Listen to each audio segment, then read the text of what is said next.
Prečo zbierame rôzne veci? Prečo sa z niektorých ľudí stanú zberatelia? Na túto otázku pravdepodobne neexistuje jednoznačná odpoveď.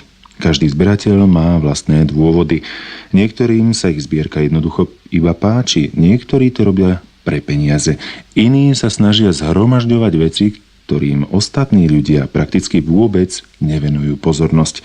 Do poslednej kategórie patrí aj Milan Kokavec. Ten má vo svojom byte v bratislavskej Petržálke unikátnu zbierku cigaretových papierikov.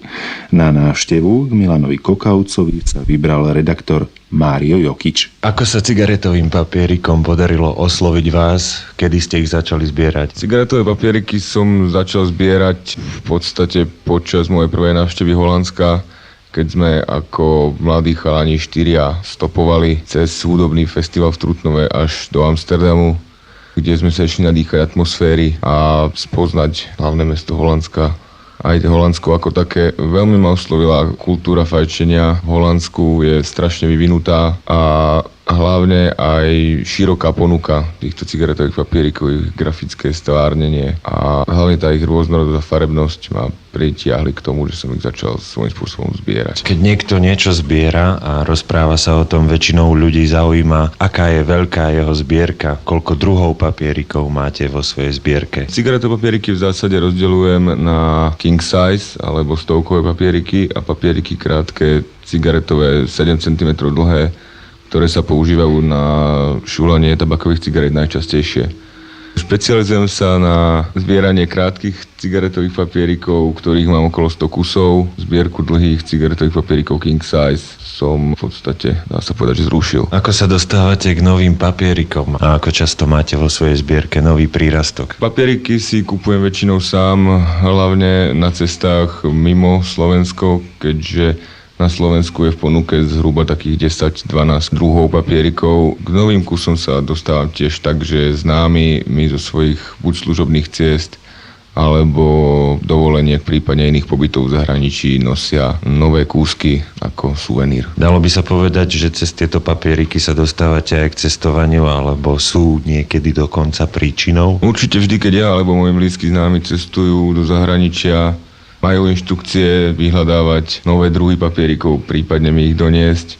Takisto ja, keď som v zahraničí, neprejdem okolo dobrej trafiky bez toho, aby som ju nenavštívil a aspoň vizuálne skontroloval, či neuvidím nejaký zaujímavý kúsok, ktorý v mojej zbierke chýba, alebo ktorý by sa mi páčil, že si ho zakúpim do nej. Ktoré krajiny by nám prešli rukami, keby sme začali do nich brať jeden po druhom vaše papieriky? V mojej zbierke sú papieriky z Anglicka, Španielska, nemeckej a rakúskej produkcie, samozrejme české vážky, ktoré sú v tomto smere legendou.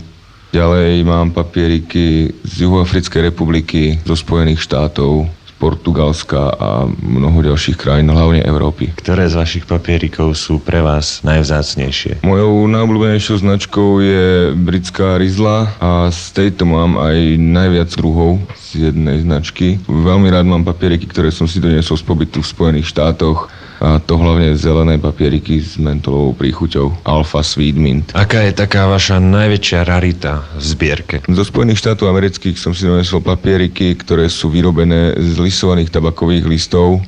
Sú úplne hnedé, ako taký tvrdý hnedý papier, zrnitejší. Takisto chutia po tabaku, skôr takom cigarovom a je to taká veľká rarita vlastne cigaretové papieriky vyrobené priamo z tabaku. Viete o nejakých, ktoré by ste chceli mať, ale zatiaľ sa vám ešte nepodarilo k ním dostať? Sú také? Existujú limitované série cigaretových papierikov, ktoré sa vydávajú buď k výročiu značky daných papierikov alebo k rôznym akciám a tieto sú vždy kvalitnými zberateľskými kúskami.